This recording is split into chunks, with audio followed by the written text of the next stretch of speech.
ऐसा है कि ये स्टंटबाजी हो रही है, हमले नहीं हो रहे।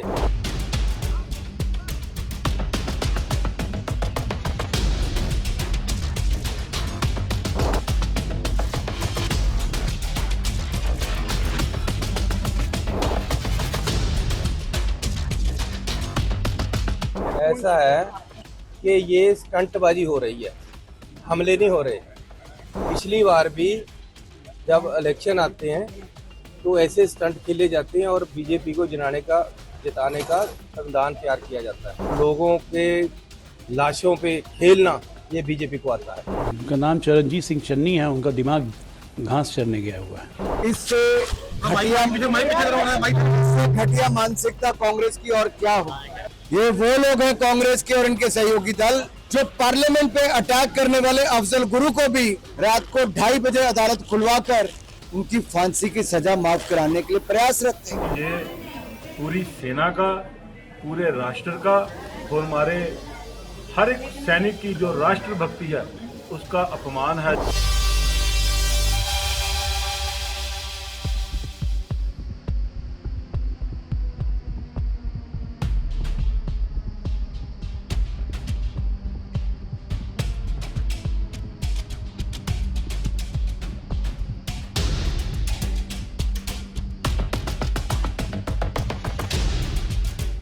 ऐसा है कि ये स्टंटबाजी हो रही है, हमले नहीं हो रहे। पिछली बार भी जब इलेक्शन आते हैं तो ऐसे स्टंट खेले जाते हैं और बीजेपी को जिताने का संविधान तैयार किया जाता है। ये तैयार किए हुए सारे पहले से तैयार करके हमले करवाए जाते हैं। ये बीजेपी को जिताने का एक स्टंट होता है, इसमें सच्चाई नहीं होती। लोग मरवाने और लोगों के लाशों पे खेलना ये बीजेपी को आता है।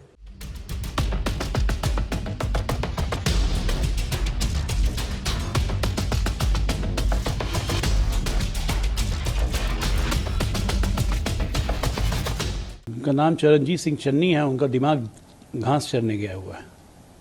एक पूर्व मुख्यमंत्री को इस तरह की घटिया बात करना शोभा देता है? देश के जवानों पे, सेना के जवानों पे, एयरफोर्स के जवानों पे घटिया राजनीति ये कांग्रेसी पार्टी कर सकती है उसी के संस्कार में। इनको जब सेना का चीफ गली का गुंडा लगता है तो ये जवानों की शहादत पे ये राजनीति नहीं करेंगे तो क्या करेंगे? ये बीजेपी के खून और संस्कार में नहीं है। सब जानते हैं कि कांग्रेस पार्टी किस तरह से आतंकवादियों से मिली थी पंजाब में भी, किस तरह से आतंकवाद को बढ़ावा दिया जम्मू कश्मीर में भी, और आज देश के हर हिस्सों में भी हर जगह से आतंकवाद खत्म हम कर रहे हैं। इससे घटिया मानसिकता कांग्रेस की और क्या हो कि जिन्होंने पहले तो अपने ही सेना के जवानों को सशक्त करने की बजाय, हथियार देने की बजाय, बुलेट प्रूफ जैकेट देने की बजाय, लड़ाकू विमान देने की बजाय 10 साल तक दलाली खाने का इंतजार किया। दूसरी ओर मोदी जी की सरकार है जिसने अगर डोकलाम में भी किसी ने अतिक्रमण करने का प्रयास भी किया तो हमारी सेना ने मुंहतोड़ जवाब दिया है। पुलवामा के बाद सर्जिकल स्ट्राइक और एयर स्ट्राइक करने का काम भी किया है। हमने देश के अंदर भी आतंकवादी हमले और नक्सलवाद को कुचलने का काम किया है। ये वो लोग हैं कांग्रेस के और इनके सहयोगी दल जो पार्लियामेंट पे अटैक करने वाले अफजल गुरु को भी रात को 2:30 बजे अदालत खुलवाकर उनकी फांसी की सजा माफ कराने के लिए प्रयासरत थे। कांग्रेस के लोग वो हैं जो टुकड़े टुकड़े गैंग जो भारत का नामो निशान मिटा देना चाहती है, उनको भी अपने राजनीतिक दल में शामिल करवाते हैं।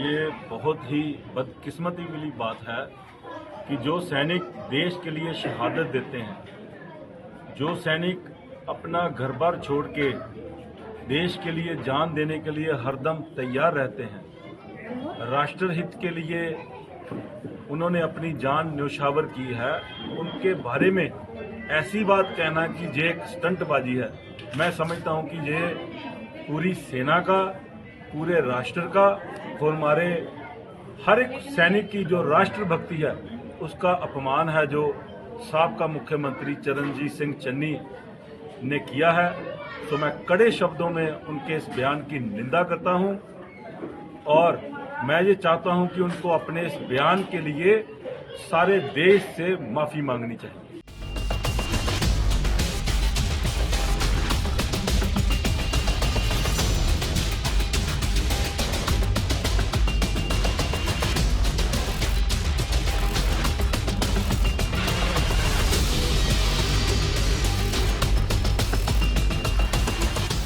Look, we don't play politics with terrorism as far as we're concerned. Any terror attack is an attack on our nation, not just on the ruling party or the government. For us, we all stand with the Air Force, we stand with our brave soldiers, we stand with all those who are trying to protect the integrity of our country. We certainly hope that the government could manage the situation better, and that I'm sure that they're taking the necessary steps to go after those who committed this heinous crime. But as far as we're concerned, we don't want to play politics over the lives of our soldiers.